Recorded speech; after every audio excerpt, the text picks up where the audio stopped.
The General Motors Hour.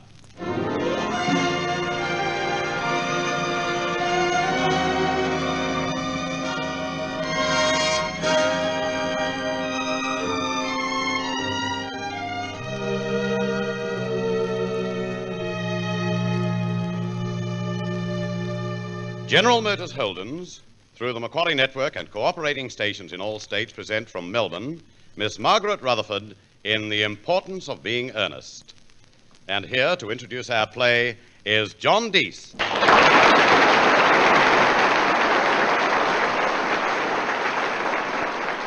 Good evening, ladies and gentlemen. It is a great pleasure to welcome Miss Margaret Rutherford to the Melbourne stage of the General Motors Hour. In so many films, she has endeared herself to us that her personality has become a cherished possession. And long before any of us met her, we had come to regard her as an old friend. But apart from the roles we have seen on screen, Miss Rutherford has had a distinguished stage career. And tonight, she is starring in one of her favorite roles, that of Lady Bracknell in Oscar Wilde's famous comedy, The Importance of Being Earnest. Just before coming to Australia to appear for the Elizabethan Theatre Trust in the happiest days of your life and time remembered, she had a highly successful tour with this world-renowned play. We count ourselves fortunate that she is playing Lady Bracknell for the General Motors Hour tonight. Miss Rutherford will be supported by the members of her stage company, Mr. Ray Barrett, Mr. Stringer Davies, Mr. Eric Rasdell, Mr. Mayne Linton, Miss Nancy Stewart, Miss Darlene Johnson, and Miss Pamela Page. Ladies and gentlemen, Act 1 of the General Motors Hour production, The Importance of Being Earnest.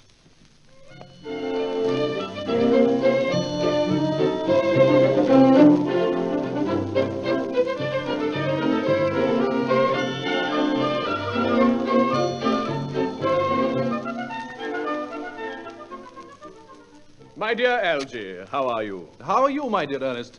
What brings you up to town? Oh, pleasure, pleasure. What else should bring one anywhere? Where have you been since last Thursday? Oh, in the country. By the way, Shropshire is your county, is it not? Shropshire. Yes, of course.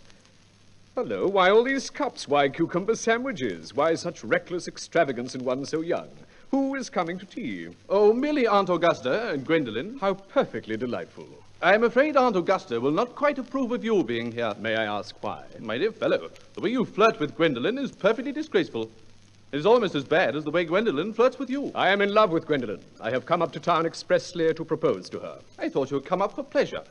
I call that business. But in any case, useless. Why on earth do you say that? I will not give my consent. Your consent? My dear fellow, Gwendolen is my first cousin. And before I allow you to marry her, you will have to clear up the whole question of Cecily. Cecily? What on earth do you mean? What do you mean, Algy, by Cecily?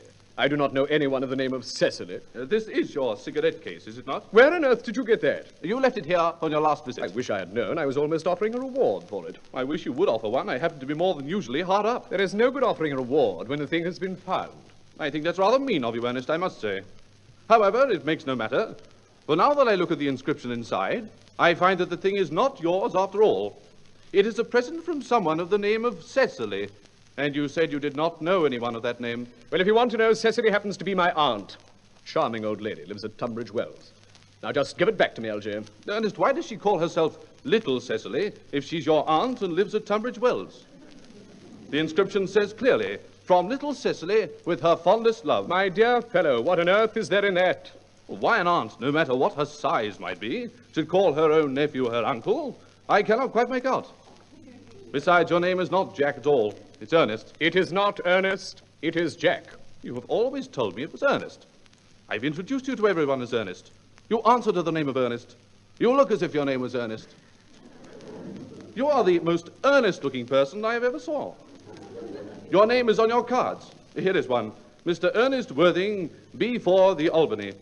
I will keep this as a proof that your name is Ernest, if you should ever attempt to deny it to me, or to Gwendolen, or to anyone else. Well, my name is Ernest in town and Jack in the country, and that cigarette case was given to me in the country. Yes, but that does not account for the fact that your small Aunt Cecily, who lives at Tunbridge Wells, calls you her dear uncle. Come, old boy, you had much better have the thing out at once. Give me my cigarette case first. Afterwards. Now, go on. Tell me the whole thing. I may mention that I have always suspected you of being a confirmed and secret Bunburyist. and I'm quite sure of it now. Bunburyist? What on earth do you mean by a Bunburyist? I will reveal to you the meaning of that incomparable expression as soon as you are kind enough to inform me why you are Ernest in town and Jack in the country. Now, produce your explanation, and pray make it improbable. My dear Algy, there is nothing improbable about my explanation at all. In fact, it is perfectly ordinary. Old Mr. Thomas Cardew, who adopted me when I was a little boy, made me in his will guardian to his granddaughter, Miss Cecily Cardew.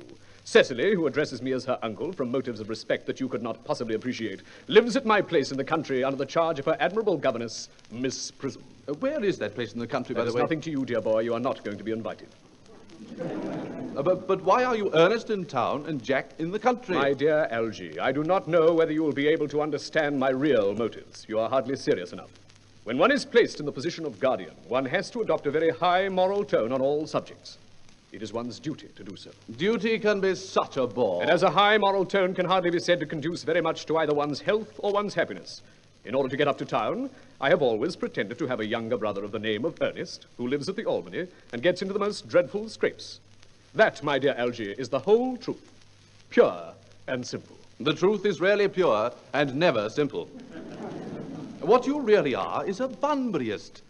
You are one of the most advanced Bunburyists I know. What on earth do you mean? You have invented a very useful younger brother called Ernest, in order that you may be able to come up to town as often as you like. I have invented an invaluable permanent invalid called Bunbury, in order that I may be able to go down into the country whenever I choose. And now that I know you to be a confirmed Bunburyist, I naturally want to talk to you about Bunburying. I want to tell you the rules. I am not a Bunburyist at all.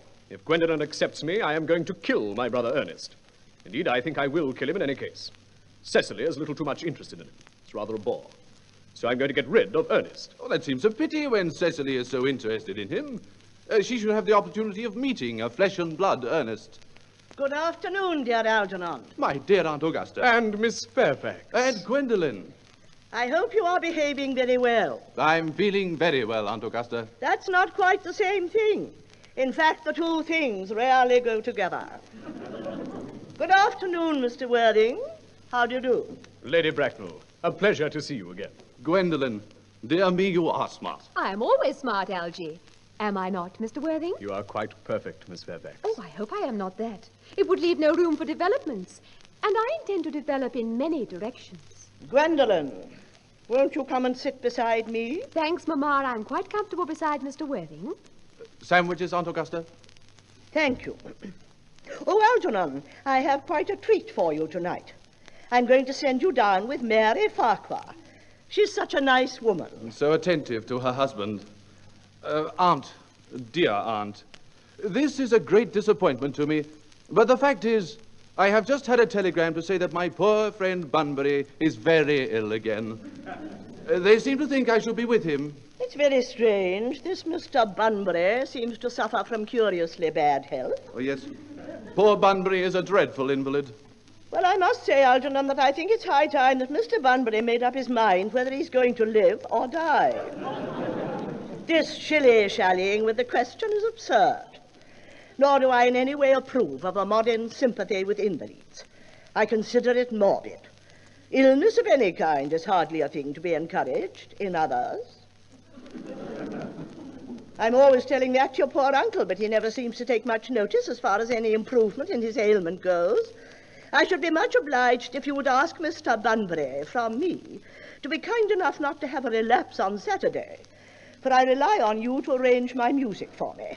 It's my last reception, and one wants something that will encourage conversation, particularly at the end of the season, when everyone has practically said whatever they had to say, which in most cases was probably not much.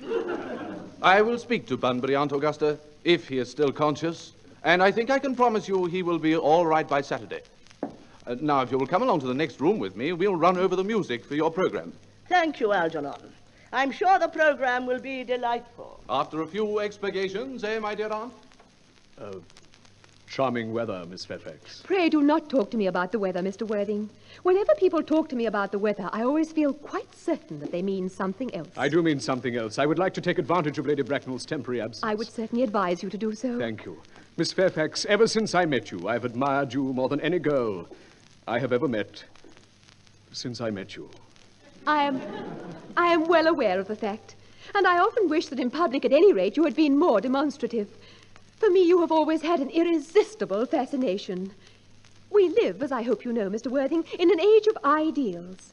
My ideal has always been to love someone of the name of Ernest. You don't say, Miss Fairfax. I do, Mr. Worthing. There is something in the name of Ernest that inspires absolute confidence.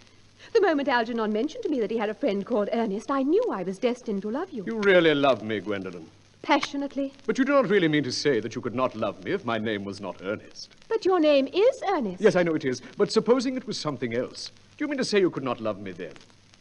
Personally, darling, to speak quite candidly, I do not much care about the name of Ernest. I do not think the name suits me at all. It suits you perfectly. It is a divine name. It has a music of its own. It produces vibrations. Well, really, Gwendolen, I must say that I think there are lots of other much nicer names. I think Jack, for instance, a charming name. Jack? Oh, no, there is very little music in the name Jack, if any at all. It produces absolutely no vibrations. The only really safe name is Ernest. Gwendolen, I must get christened at once. I mean, we must get married at once.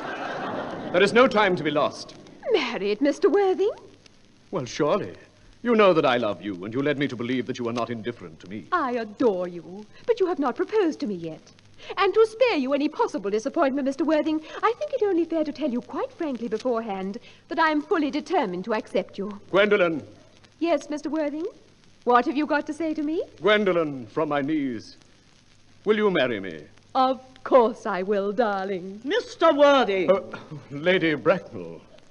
Rise, sir, from this semi-recumbent posture. It is most indecorous. Mamma, I must beg you to retire. This is no place for you.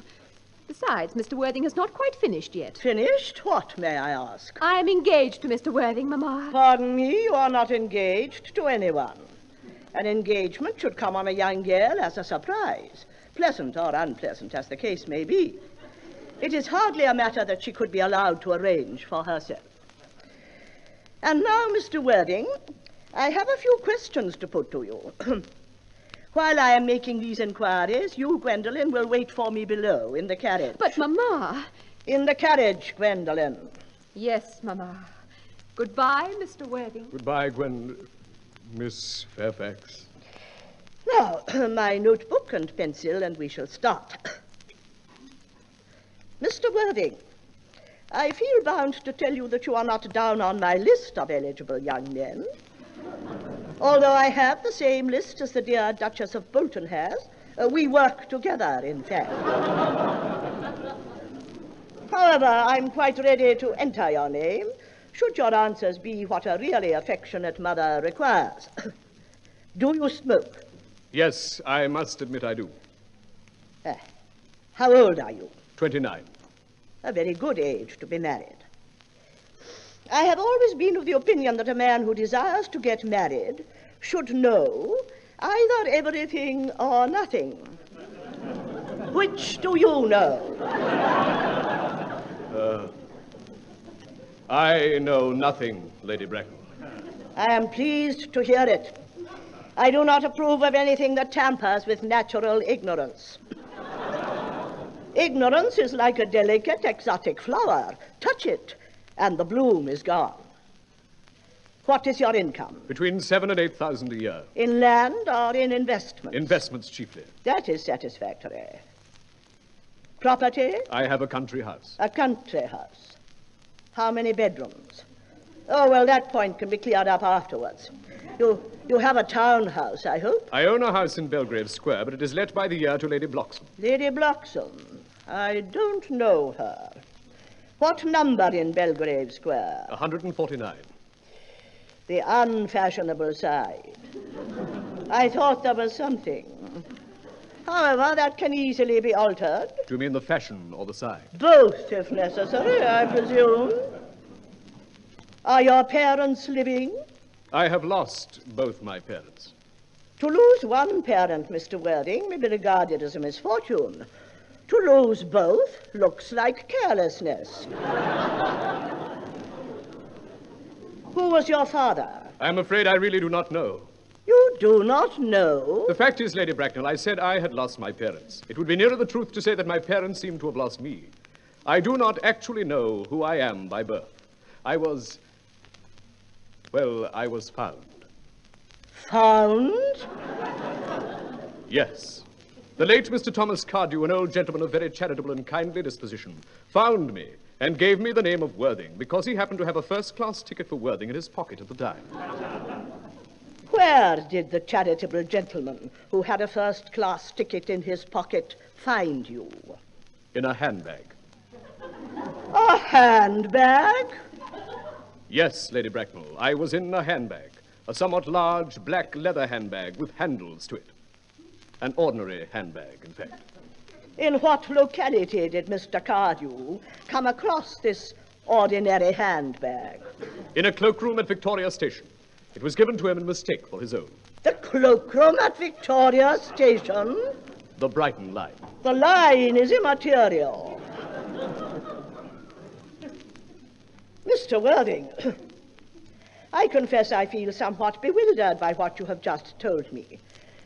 To be born, or at any rate bred, in a handbag, whether it had handles or not, seems to me to display a contempt for the ordinary decencies of family life that reminds one of the worst excesses of the French Revolution. And I presume you know what that unfortunate movement led to. What would you advise me to do? I need hardly say I would do anything in the world to ensure Gwendolyn's happiness. I would strongly advise you, Mr. Worthing, to try and acquire some relations as soon as possible. And to make a definite effort to produce at any rate one parent of either sex before the season is quite over. But I do not see how I could possibly manage to do that. I can produce the handbag at the moment. It is in my dressing room at home. I really think that should satisfy you, Lady Bracknell. Me, sir? What has it to do with me? You can hardly imagine that I and Lord Bracknell would dream of allowing our only daughter, a girl brought up with the utmost care, to marry into a cloakroom and form an alliance with a parcel. Good morning, Mr. Worthing. Good day, Lady Bracknell. Oh. My dear fellow, did it go off all right? You do not mean to say that Gwendolen refused you? As far as she is concerned, we are engaged, but her mother is perfectly unbearable. Well, did you tell Gwendolen the truth about your being Ernest in town and Jack in the country? My dear fellow, the truth is not quite the sort of thing one tells to a nice, sweet, refined girl. What about your brother? What about the profligate Ernest? Before the end of the week, I will get rid of him. I will say he died in Paris of apoplexy. Lots of people die of apoplexy quite suddenly, do they not? Yes, but a sudden chill would be better. Very well, then. My poor brother Ernest is carried off suddenly in Paris by a severe chill. That gets rid of him. But I thought you said that Cecily Cardew was a little too much interested in your poor brother Ernest. Won't you feel his loss a great deal? Cecily is not a silly romantic girl. She has got a capital appetite, goes long walks, and pays no attention to her lessons. I would rather like to see Cecily. I shall take very good care that you never do. She is excessively pretty, and she is only just 18. Mr. Worthing? Gwendolen. Miss Fairfax. Gwendolen, are you not supposed to be off with your mother? She can wait. I had to come back. Algy, turn your back. Do not look. I have something very particular to say to Mr. Worthing. Say on. My own darling. Ernest, we may never be married. From the expression on Mamma's face, I fear we never shall. But even though I may marry someone else, and marry often, nothing can alter my eternal devotion to you. Dear Gwendolen. The story of your romantic origin, as related to be my mamma with unpleasing comments, has naturally stirred the deeper fibers of my nature. Your Christian name has an irresistible fascination. Your town address at the Albany I have. What is your country address? Well, the Manor House, Woolton, Hertfordshire. Ah, the Manor House. Woolton. Thank you, Ernest. I will write to you every day. My own one. How long do you remain in town? Till Monday. Good. Algy, you may turn round now. Thanks. I have already. Goodbye, my darling. My ideal. My Ernest. Goodbye. Goodbye, my own one. Very touching. Very. My dear fellow, I have suddenly come to a decision. I'm going Bunburying. What? Bunburying. I shall probably not be back till Monday. What on earth are you so amused at? Oh, I'm a little anxious about poor Bunbury, that is all.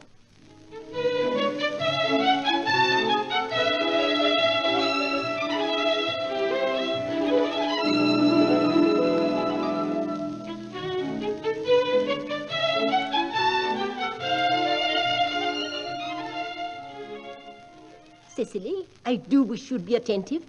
Your German lesson, if you please. You are dreaming. No, Miss Prism. I find myself wishing that Uncle Jack would allow his brother to come down here sometimes. We might have a good influence over him.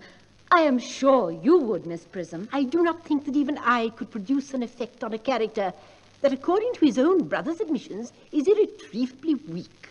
Oh, look, there is dear Dr. Chasuble coming up through the garden. Is he? Really? Oh, dear. Dear Dr. Chasuble. Oh, Doctor, this is indeed a pleasure. Miss Prism, Cecily, and how are we this morning? Miss Prism has just been complaining of a slight headache. What? I think it would do her so much good to have a short stroll with you in the park. Oh, yes. I haven't a headache. No, Miss Prism, but I felt instinctively that you might have.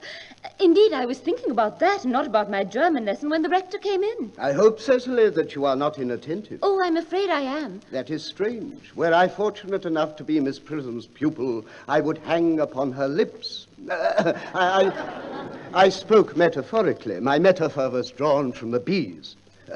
Mr. Worthing, I suppose, has not yet returned from town. Oh, we do not expect him till Monday afternoon. Ah, yes. He usually likes to spend his Sunday in London. He is not one of those whose sole aim is enjoyment, as by all accounts that unfortunate young man, his brother, seems to be. But I must not disturb. Oh, I think I would like a stroll, dear Doctor. I find I have a headache after all. A walk might do it good. With pleasure, Miss Prism, with pleasure. We might go as far as the schools and back. That would be delightful. Come along, Doctor. I will see you at evensong, Cecily. Yes, sir. Proceed with your German lesson, my dear.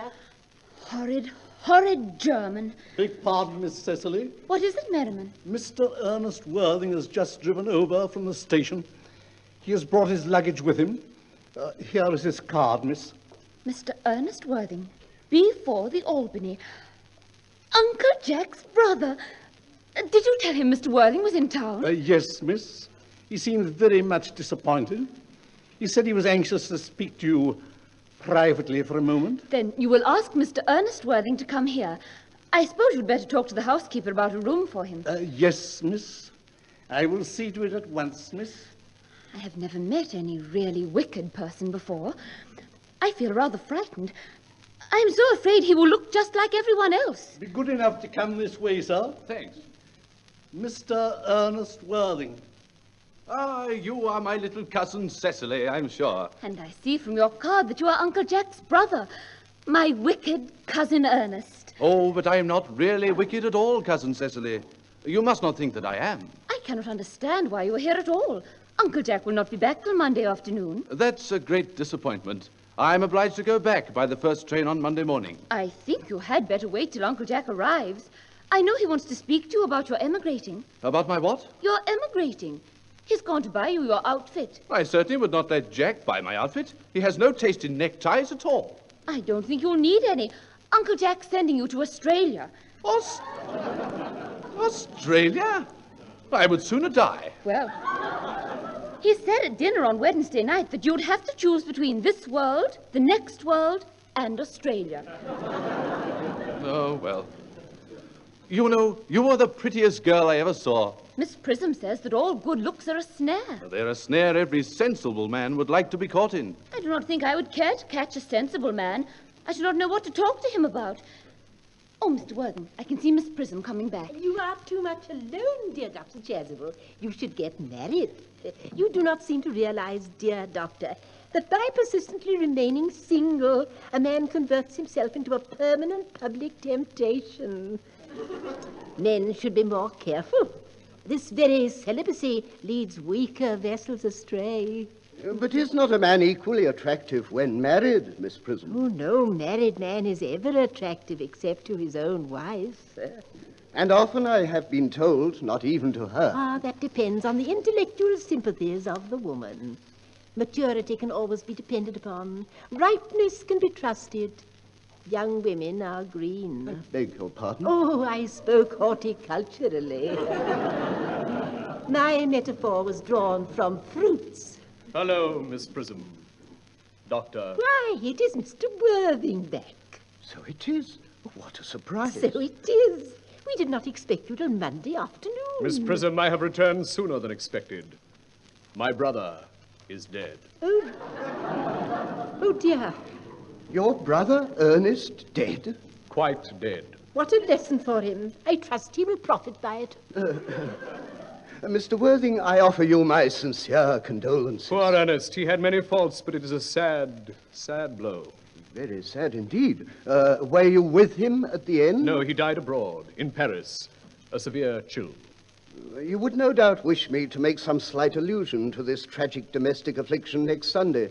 My sermon on the manna in the wilderness can be adapted to almost any occasion, joyful or distressing. Well, that reminds me. I suppose you know how to christen all right, Dr. Chasuble. I mean, of course, you are continually christening, aren't you? It is, I regret to say, one of the rector's most constant duties in this parish.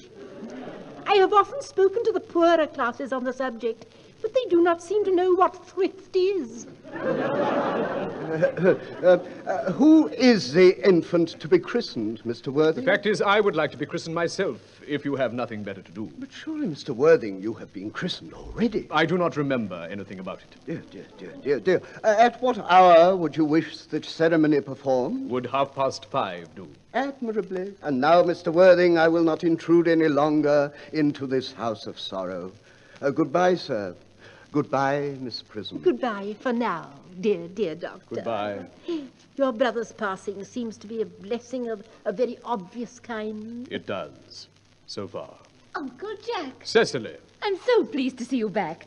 But what horrid clothes you have on. Do go and change them. Cecily, your uncle is grief-stricken. He is? What's happened? Oh, do try to look happy. I have a surprise for you. Who do you think is in the dining room? Your brother? My brother? Your brother, Ernest. He arrived minutes ago. But what nonsense. I have not got a brother. Oh, do not say that. You could not be so heartless as to disown him. I will tell him to come out. You will shake hands with him, will you not, Uncle Jack? Please. Yes. Indeed, shake hands. We've just been resigned to his unfortunate loss, and he's resurrected. How distressing. Brother John. Good heavens! Shake hands, you two. I have come down from town to tell you I am very sorry for all the trouble I have given you. And he intends to lead a better life in future. Uncle Jack, you're not going to refuse your brother's hand. Nothing will induce me to take his hand. I think he's coming down here perfectly disgraceful. He knows perfectly well why. Please, Uncle Jack, do be nice. Surely there must be a lot of good in someone who is kind to an invalid and leaves the pleasure of London to sit by a bed of pain. Oh, he's been talking about Bunbury, has he? Yes, he told me all about Mr. Bunbury and his terrible state of health. I will not have him talk to you about Bunbury or about anything else. Uncle Jack, if you do not shake hands with Ernest, I'll never forgive you. I think we might leave the two brothers together. Do come along, Cecily. Yes, Miss Prism. I will never forgive you, Uncle Jack. Never, never. Algy, you young scoundrel, you must get out of here. I will not allow any Bunburying here. You've got to leave by the 4:05 train, and I hope you have an unpleasant trip back to town. This Bunburying, as you call it, hasn't been a great success for you. I think it's been a great success. I'm in love with Cecily, and that is everything. Nonsense, you've just met her. I think I've known her all my life. I will tell Merriman to order the dog cart. And now, Act 2 of the General Motors Hour production, The Importance of Being Earnest. Do you think it quite safe for me to come in now? Cousin Cecily, do. Please do. Does your Uncle Jack scare you? Oh, no. But I'm scared that he will send you away. He has sent for the dog cart. Cecily, I hope I will not offend you if I state quite frankly that you seem to me in every way the visible personification of absolute perfection. I think your frankness does you credit, Ernest. If you will allow me, I will copy your remarks into my diary. Oh, Cecily, ever since I first looked upon your wonderful and incomparable beauty, I have dared to love you wildly, passionately, devotedly, hopelessly. Cecily... Beg pardon, sir. The dog cart is waiting. Tell it to come round next week at the same time. Very good, sir. Uncle Jack would be very annoyed if he knew you were staying on. Oh, I don't care about Jack. I don't care for anybody in the whole world but you. I love you, Cecily. You will marry me, won't you? You silly boy. Of course. What a perfect angel you are. You dear romantic boy. Oh, darling, you must not laugh at me, but it has always been a girlish dream of mine to love someone whose name was Ernest. There is something in the name that seems to inspire absolute confidence. I pity any poor married woman whose husband is not called Ernest. But, my dear child, do you mean to say you could not love me if I had some other name? But what name? Oh, any name you like. Algernon, for instance. But I do not like the name of Algernon. I think it is rather an aristocratic name. If not, my name was Algy, could you not love me? I might respect you, Ernest. I might admire your character. But I fear I should not be able to give you my undivided attention. Oh. Cecily, your rector here is, I suppose, thoroughly experienced in the practice of all the rites and ceremonials of the church? Oh, yes, Dr. Chasuble is a most learned man. Good. I must see him at once about a most important christening. Important business. I will be back in a minute. I shall miss you. My own one. I will write in my diary, I think, and tell what an impetuous boy he is, and how much I have come to admire a really wicked man. Beg pardon, Miss Cecily. Yes, Merriman? Miss Fairfax has just called to see Mr. Worthing on very important business, Miss Fairfax states. Is not Mr. Worthing about the house? No, miss. He went over to the rectory some time ago on important business. Ask the lady to come in, please. Yes, miss. This way, please, Miss Fairfax. It is so nice of you to trouble. Not at all. Pray let me introduce myself. My name is Cecily Cardew. Cecily Cardew. What a very sweet name. Something tells me that we are going to be very great friends. I like you more than I can say. My first impressions of people are never wrong. How nice of you. May I call you Cecily? With pleasure. And you will always call me Gwendolen. If you wish. Oh, you are here on a short visit, I suppose. Oh, no, I live here. Really? With your mother or some female relative of advanced years? Oh, no, I have no relations. Indeed? My dear guardian, with the assistance of Miss Prism, has the arduous task of looking after me. I am Mr. Worthing's ward. Cecily, dear, may I speak with candor and say that were you 42 and more than plain for your age, I would be better pleased. Oh? Why? Ernest has a strong, upright nature. He is the very soul of truth and honor. Disloyalty would be as impossible to him as deception. But even men of the noblest possible moral character are extremely susceptible to the physical charms of others. Did you say Ernest? Yes, Ernest. But it is not Mr. Ernest Worthing who is my guardian. It is his brother, his elder brother. Ernest never mentioned to me that he had a brother. I'm sorry to say they've not been on good terms for a long time. Oh, that accounts for it. Oh, I was growing almost anxious. It would have been terrible if any cloud had come across a friendship like ours, wouldn't it? Of course, you are quite sure that it is not Mr. Ernest Worthing who is your guardian? Quite sure. In fact, I am going to be his. I beg your pardon. Dearest Gwendolen, there's no reason why I should make a secret of it to you. Mr. Ernest Worthing and I are engaged to be married. My darling Cecily, I think there must be some slight error. Mr. Ernest Worthing is engaged to me. I am afraid there must be some mistake. Ernest proposed to me exactly 10 minutes ago. That is very curious, because he asked me to be his wife yesterday. I am very sorry, my dear Cecily, but I'm afraid I have the prior claim. Dear Gwendolen, since Ernest proposed to you, he clearly has changed his mind. If the poor fellow has been trapped into any foolish promise, I will consider it my duty to rescue him at once and with a firm hand. Do you suggest, Miss Fairfax, that I trapped Ernest into an engagement? How dare you? This is no time for wearing the shallow mask of manners. When I see a spade, I call it a spade. I am glad to say I have never seen a spade. From the moment I saw you, I distrusted you. I felt that you were false and deceitful. I am never deceived in such matters. My first impressions of people are invariably right. Gwendolen. Ernest. My own Ernest. My own Gwendolen. What a surprise to find you here. Now, a moment. May I ask if you are engaged to be married to this young lady? To dear little Cecily. Oh, of course not. One could have put such an idea into your pretty little head. I knew there must be some misunderstanding, Miss Fairfax. This gentleman is my guardian, Mr. John Worthing. I beg your pardon? This is Uncle Jack. Jack! Jack! Now, please, Gwendolen, it is all very simple, easily explained. What is easily explained? Here is Ernest now. My own love. Did you say this is Ernest? Gwendolen. Are you engaged to be married to Gwendolen? Of course not.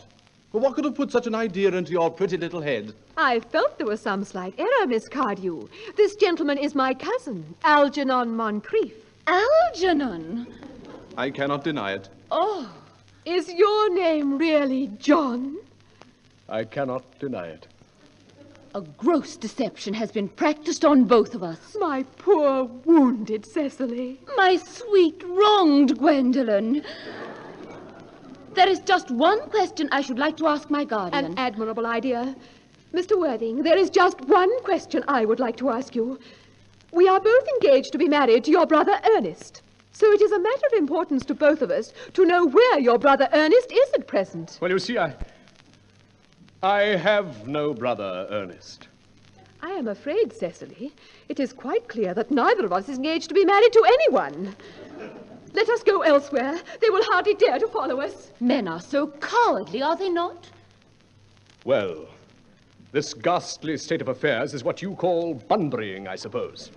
Yes, and a perfectly wonderful Bunbury it is. The only small satisfaction I have on the whole of this wretched business is that your friend Bunbury has quite exploded. You will not be able to run down to the country quite so often as you used to, dear Algy. And a very good thing, too. And your brother Ernest is a bit off colour, is he not, Jack? You will not be able to disappear to London quite so frequently as your wicked custom was. And not a bad thing, either. I wanted to be engaged to Gwendolen, that is all. I love her. Well, I simply wanted to be engaged to Cecily. I adore her. There is certainly no chance of you marrying Miss Cardew. And I do not think there is much likelihood of you and Miss Fairfax being united. Algy, I wish to goodness you would go. I cannot possibly. I have made arrangements with Dr. Chasuble to be christened at 5:45 under the name of Ernest. But, my dear fellow, the sooner you give up that nonsense, the better. I have made arrangements myself with Dr. Chasuble to be christened myself at 5:30, and I, naturally, will take the name of Ernest.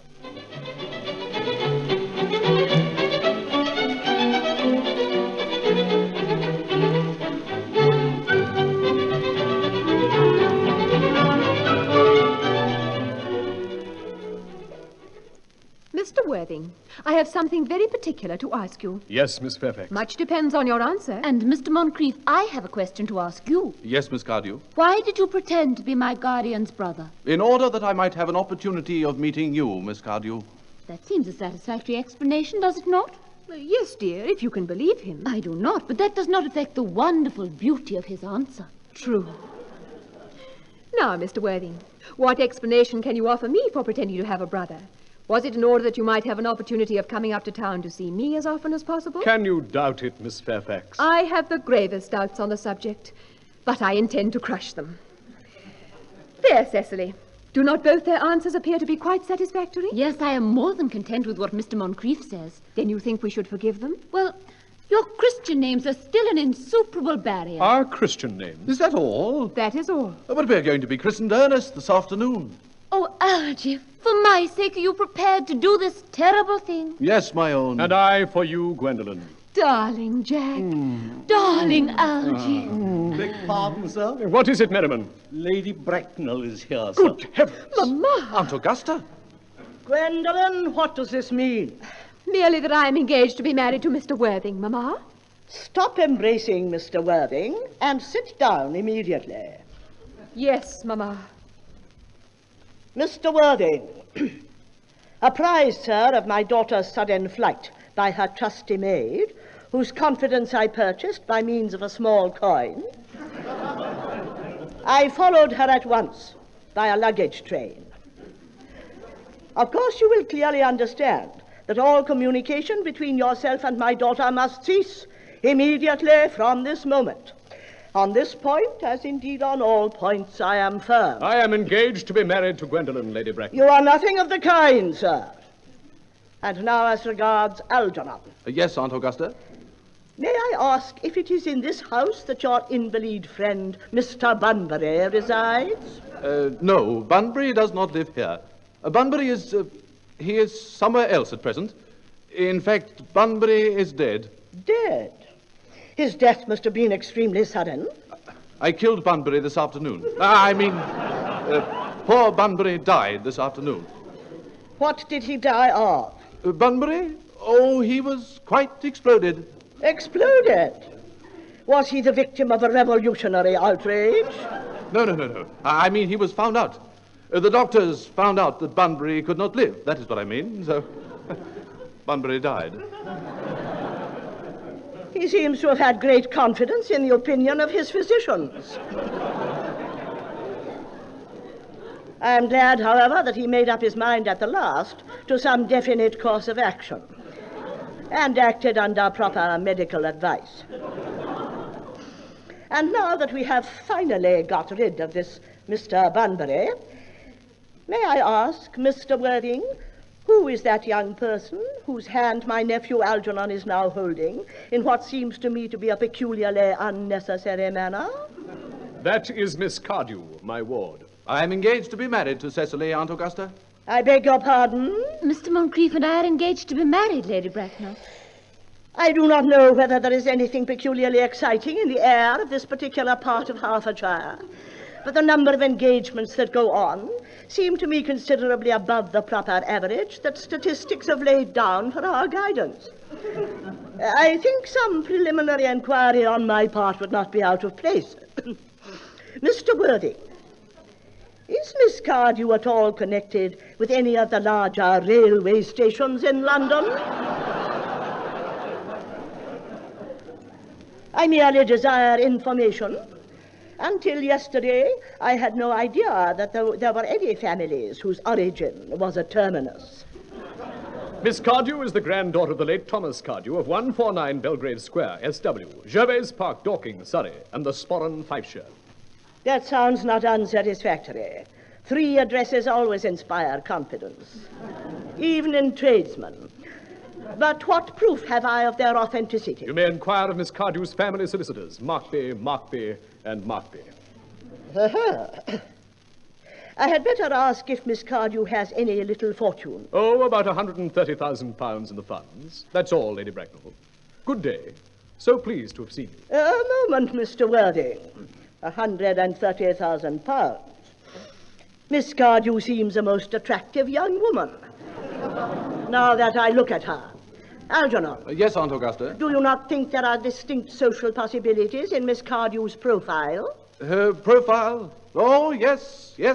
Cecily is the sweetest, dearest, prettiest girl in the whole world. And I do not really care twopence about social possibilities. Oh, never speak disrespectfully of society, Algernon. Only people who can't get into it do that. Now, Cecily, dear child, of course you know that Algernon has nothing but his debts to depend on. But I do not approve of mercenary marriages. When I married Lord Bracknell, I had no fortune of any kind, but I never dreamed for a moment of allowing that to stand in my way. Well, I suppose I must give my consent. Thank you, Aunt Augusta. Cecily, you may kiss me. And you may also address me as Aunt Augusta for the future. Thank you.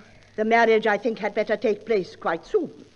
To speak frankly, I am not in favor of long engagements. They give people the opportunity of finding out each other's character before marriage, which I think is never advisable. Lady Bracknell. Mr. Worthing? Beg pardon for interrupting, but this engagement of Cecily to Algernon is quite out of the question. What? Quite out of the question, because I am Cecily's guardian, and she cannot marry without my consent till she comes of age. That consent I absolutely decline to give. Upon what grounds, may I ask? It pains me very much to have to speak frankly to you, Lady Bracknell, about your nephew, but the fact is that I do not approve of his moral character. I suspect him of being untruthful. Untruthful? My nephew, Algernon? Impossible. Impossible. He went to Oxford. I fear there can be no possible doubt about the matter. This afternoon, during my temporary absence in London on an important question of romance, he obtained admission to my house by means of the false pretense of being my brother. He knew that I never had a brother, and that I do not intend to have a brother, not even of any kind. I distinctly told him so myself. Mr. Worthing, after careful consideration, I have decided to overlook my nephew's conduct. That is very generous of you, but I still decline to give my consent. Cecily, come here, sweet child. How old are you, dear? Well, I'm really only 18, but I always admit to 20 when I go to evening parties. You are perfectly right in making some slight alteration. 18, but admitting to 20 at evening parties. Well, it will not be long before you are of age and free from the restraints of tutelage. So I don't think your guardian's consent is, after all, a matter of any importance. Lady Bracknell, it is only fair to tell you that according to the terms of her grandfather's will, Miss Cardew does not come legally of age till she is 35. Algy, could you wait for me till I am 35? Well, yes, I could, Cecily. Well, I could not. Mr. Worthing, please reconsider your decision. Sorry, Lady Bracknell, as matters stand, a passionate celibacy is all that any of us can look forward to. That is not the destiny I propose for Gwendolen. Algernon, of course, can choose for himself. Excuse me, can I come in? Yes, please do, Dr. Chasuble. Thank you. Everything is quite ready for the christenings. Christenings, sir? Is not that somewhat premature? But both these gentlemen have expressed a desire for immediate baptism. At their age? The idea is grotesque. I forbid you to be baptized. I will not hear of such excesses. Am I to understand, then, that there are to be no christenings at all this afternoon? I do not think that as things are now, Dr. Chasuble, it would be of much practical value to either of us. Unfortunate. Unfortunate. I will return to the church at once, if you do not mind. I have just been informed by the pew opener that for the last hour and a half, Miss Prism has been waiting for me in the vestry. Miss Prism? Did I hear you mention a Miss Prism? Yes, Lady Bracknell. I am on my way to join her. Pray allow me to detain you for one moment. This matter may prove to be one of vital importance to Lord Bracknell and myself. Is this Miss Prism a female of repellent aspect, remotely connected with education? She is the most cultivated of ladies and the very picture of respectability. It is obviously the same person. May I ask what position she holds in your household? Madam, I am a celibate. Miss Prism, for the past 3 years, has been Miss Cardew's esteemed governess and valued companion. In spite of what I hear of her, I must see Miss Prism at once. Really? Who is asking for me? I am Prism. Come here at once. Yes, but Lady Bracknell. Prism, where is that baby? What baby, Mamma? Baby, did you say, madam? Baby, Dr. Chasuble. 28 years ago, Prism, you left Lord Bracknell's house, number 104 Upper Grosvenor Street, in charge of a perambulator that contained a baby of the male sex. You never returned. A few weeks later, through the elaborate investigations of the Metropolitan Police, the perambulator was discovered at midnight, standing by itself in a remote corner of Bayswater. It contained the manuscript of a novel of more than usually revolting sentimentality, but the baby was not there. Prism, where is that baby? Lady Bracknell, I must admit with shame that I do not know. I only wish I did.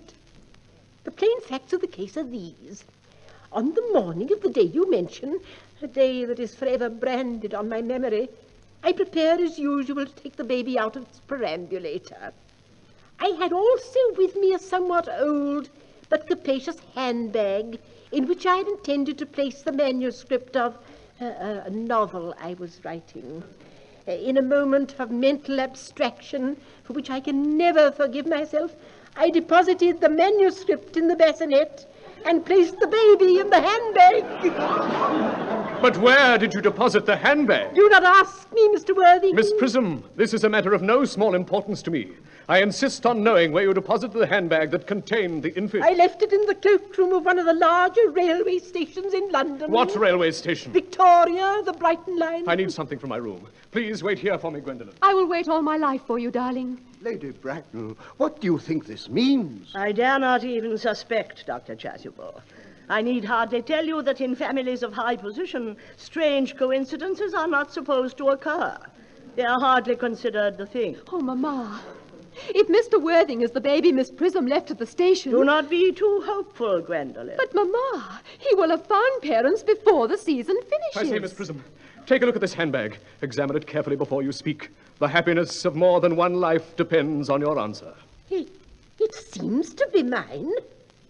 Yes. Here is the injury it received through the upsetting of a Gower Street omnibus in younger and happier days. And here is the stain on the lining caused by the explosion of a temperance beverage. An incident that occurred at Leamington. And, oh, yes, now here on the lock are my initials. I am delighted to have this bag restored to me. It has been a great inconvenience being without it all these years. Miss Prism, more is restored to you than your handbag. I was the baby you placed in it. You? Yes. Mother. Mr. Worthing, I am unmarried. Unmarried? I do not deny that is a serious blow. But after all, who has the right to cast a stone at those who have suffered? Mr. Worthing, I beg of you, really. Mr. Worthing, there is some error. Lady Bracknell is the person who can tell you who you are. Lady Bracknell, I hate to seem inquisitive, but would you kindly inform me who I am? I'm afraid the news I have to give you will not altogether please you. You are the son of my poor sister, Mrs. Moncrief, and consequently, Algernon's elder brother. Algy's elder brother? Then I have a brother after all. I knew I had a brother. I always said I had a brother. Cecily, how could you have ever doubted that I had a brother? Jack. Gwendolen. My own. Oh, but what own are you? What is your Christian name now that you have become someone else? Good heavens. I had quite forgotten that point. Your decision on the subject of my name is irrevocable, I suppose. I never change, except in my affections. What a noble nature you have, Gwendolen. Sweet, sweet Cecily. The question had better be cleared up at once. Aunt Augusta, at the time when Miss Prism left me in the handbag, had I been christened already? Every luxury that money could buy, including christening, had been lavished on you by your fond and doting parents. Ah, then I was christened. That is settled. Now, what name was I given? Let me know the worst. Being the eldest son, you were naturally christened after your father. Yes, but what was my father called? Ernest John Moncrief. Ernest! Gwendolen, I always told you, Gwendolen, my name was Ernest, did I not? Well, it's Ernest after all. I mean, it naturally is Ernest. Yes, the general was called Ernest. I knew I had some particular reason for disliking the name.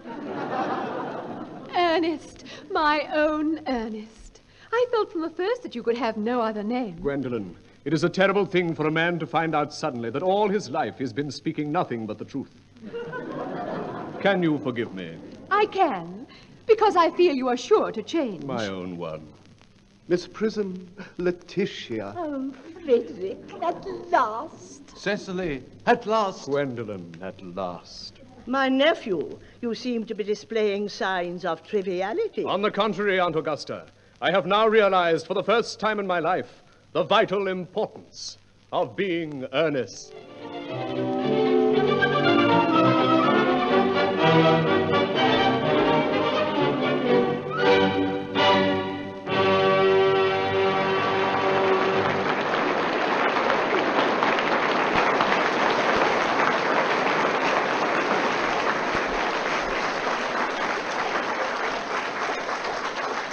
And so ends the General Motors Hour production of Oscar Wilde's The Importance of Being Earnest, adapted for radio by Rue Pullan, in which you heard Mayne Linton as Merriman, Darlene Johnson as Cecily, Nancy Stewart as Miss Prism, Stringer Davis as Dr. Chasuble, Pamela Page as Gwendolen, Eric Rasdell played Algy.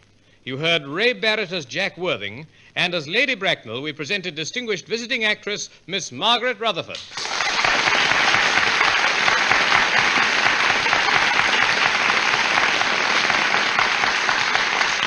General Motors Hour is directed by Harry Harper, who produced tonight's play. Until then, this is John Dease saying good night to you all from the General Motors Hour.